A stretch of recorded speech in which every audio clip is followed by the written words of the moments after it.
Hello and welcome everybody to Game 5 of mTwDIMAGA versus Hasu from the IEM Global Challenge, currently being played in Guangzhou, China. This is going to be the final match of this quarterfinals match. The winner of this match is going to be going into the semi-final round. So I'm definitely super excited to see who is going to win this match. So far we've seen a lot of really long games from both of these players, but it's been so far very even in terms of games won. Both players just taking one game after another. mTwDIMAGA was able to take game 1, Hasu took game 2, mTwDIMAGA took game 3, and Hasu took game 4. And so now in game 5 we are currently 2-2 right now. Both of these players currently have 2 wins, and whoever takes this last game will be taking the series. So, spawning here in the 3 o'clock position as the red Protoss, we have mouzHasu. Spawning here in the 9 o'clock position as the blue Zerg, we have Mortal Teamworks mTwDIMAGA.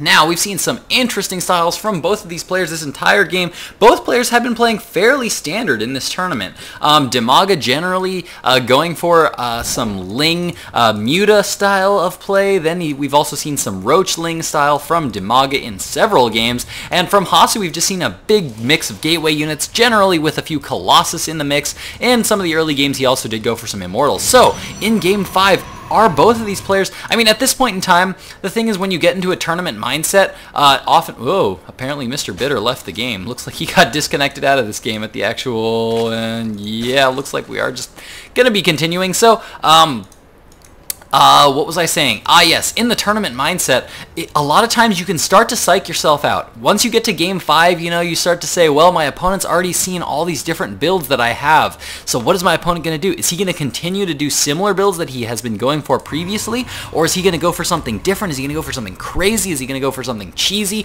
And you can kind of psych yourself up into doing some weird things that just kind of mess up your play and screw up your timings. So at this point, both of these players, though they are both seasoned veterans to the tournament scene, definitely going to be interested to see if they're going to do anything different, anything screwy. And looks like so far just seeing a lot of standard here from Hasu. He has managed to throw down fast gateway, got that same zealot and stalk route that he got in the previous, well, I think this entire best of 5, that was always the first 2 units that he got out right away. Not going for an expansion yet. Looks like he might be going for the same exact build that he went for in the previous game. mTwDIMAGA similarly is also going to be going for same, taking a quick third. Did I mention the name of this map, by the way? For those of you that don't know, this is going to be Terminus. Terminus does have this 3rd expansion that has these 5 mineral patches and 1 Vespene geyser at this location, protected by destructible rocks here at the 3rd.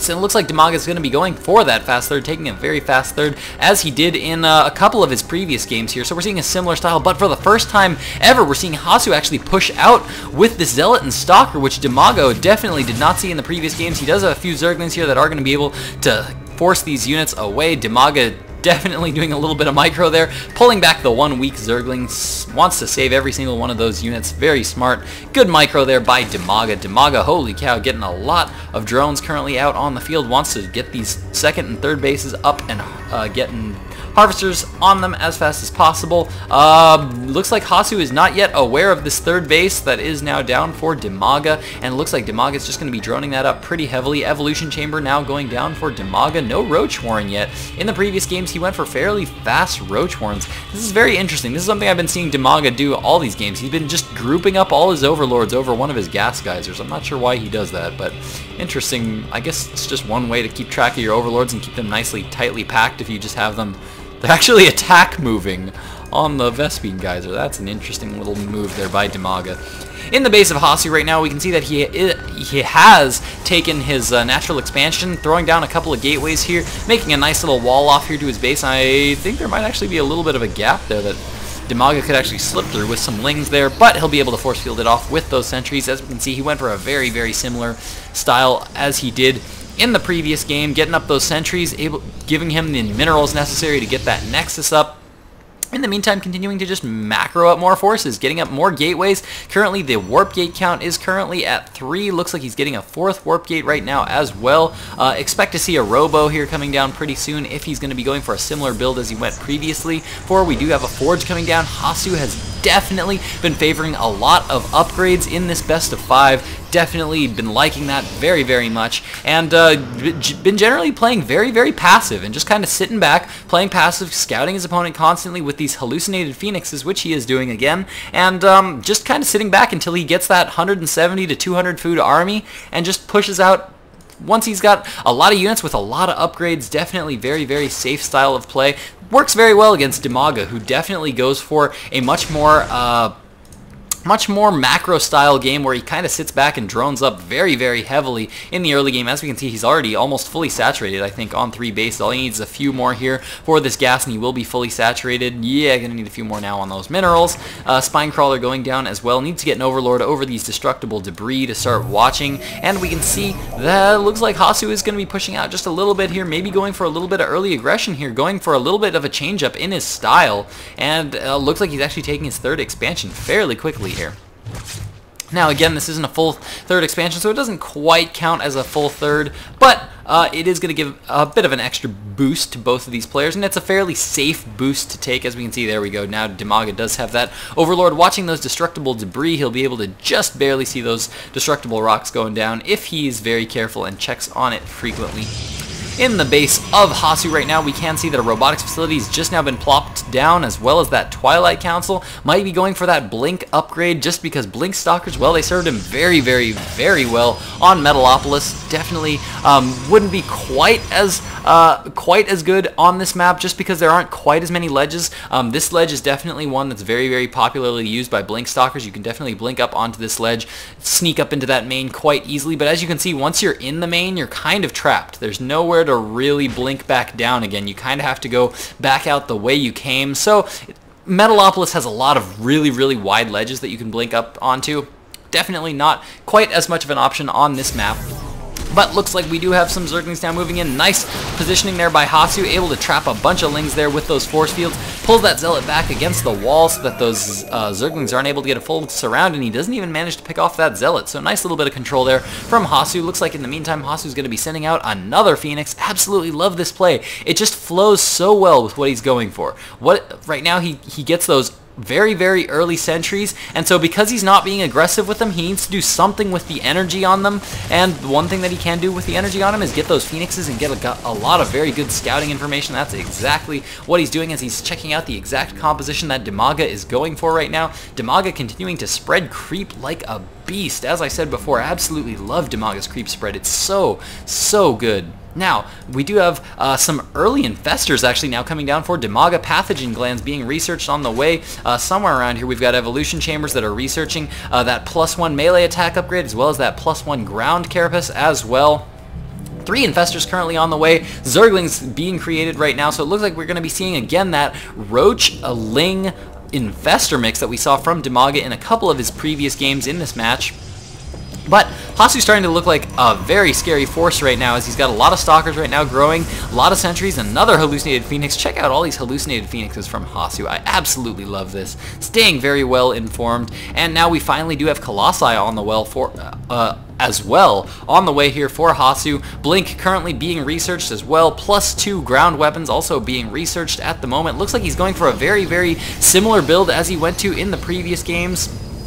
More Zealots now being warped in here, and it looks like he's just now going to be aggressive the moment he gets those Colossi. Definitely smart play here from Hasu. This is it's kind of like a timing attack. It's almost like a timing attack here. The moment you get up your Colossi, you want to push a little bit, just because you can catch your opponent before he reacts to your Colossi and before he scouts that they're up. So it's something of a Colossus timing attack here from Hasu, as he's now moving across the map, placing these forward pylons so that he can continue warping in. Now, what is this from Dimaga we have here? We actually have a secret expansion here going down, and wow, holy cow, this is really, really fast here from Hasu. Been spending a lot of chrono boost on this forge, getting that +3 ground weapon upgrades right now for Hasu. This is going to be a very, very scary push here very soon. Dimaga's going to need to get up a lot of forces, and again, Dimaga is here while Hasu is getting up around 170 food. Dimaga has maxed army, but it's all these low-tech units, Zerglings and Roaches, which are going to die very, very fast to these Colossi of Hasu right now, and so he's going to really need to to get off some good fungal growths here if he's going to want to be able to do some damage. Nice fungal growth goes down there by dIMAGA, able to catch a few of those units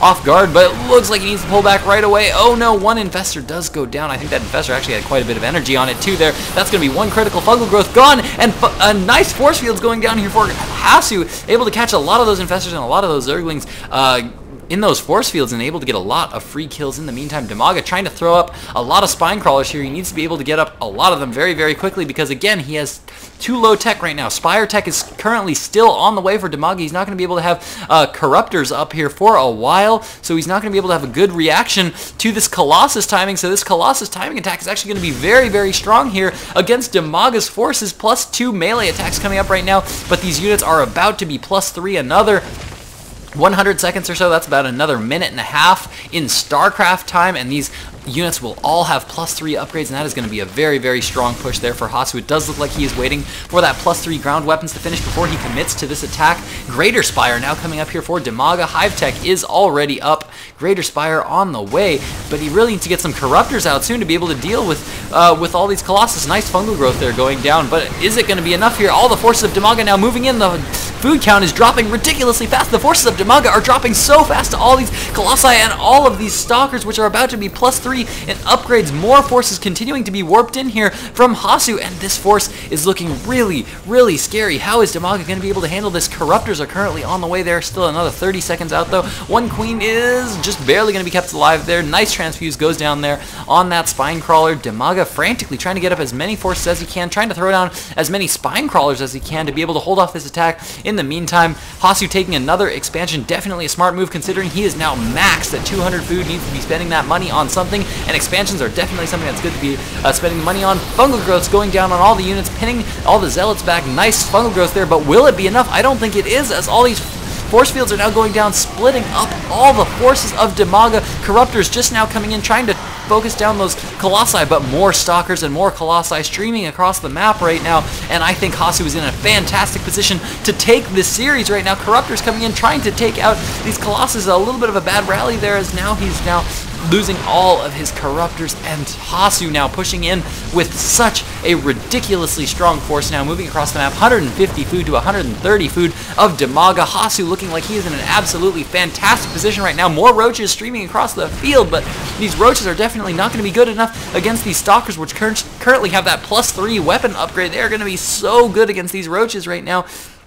And I think dIMAGA really just needed to go for higher tech in this match. He just in a lot of these games, he just didn't quite hit that timing where he attacked with those lings and roaches before these Colossi got up, and once Hasu was able to get these Colossi up, dIMAGA kind of cornered himself into this this Ling Roach style of play with a few Corruptors that he just wasn't able to get up in time to be able to deal with those Colossi. They were just a bit too late, and now Hasu is remaxed at 193 food to the 150 of dIMAGA, and again, these are 150 food supply worth of low-tech units, and there's the GG from dIMAGA. Wow, brutal loss there for dIMAGA. Hasu taking the series. That means Hasu is going to be moving on to the semifinals match. Wow, what a long series. What a ridiculously long series. I hope you guys enjoyed that series. If you guys did, do all the good commenting, all the good subscribing. I've done enough casting. I've done enough talking here for today. So I'm just going to be signing out right here, right now. Thank you guys so much for watching. I love you guys oh so much. Glitch out.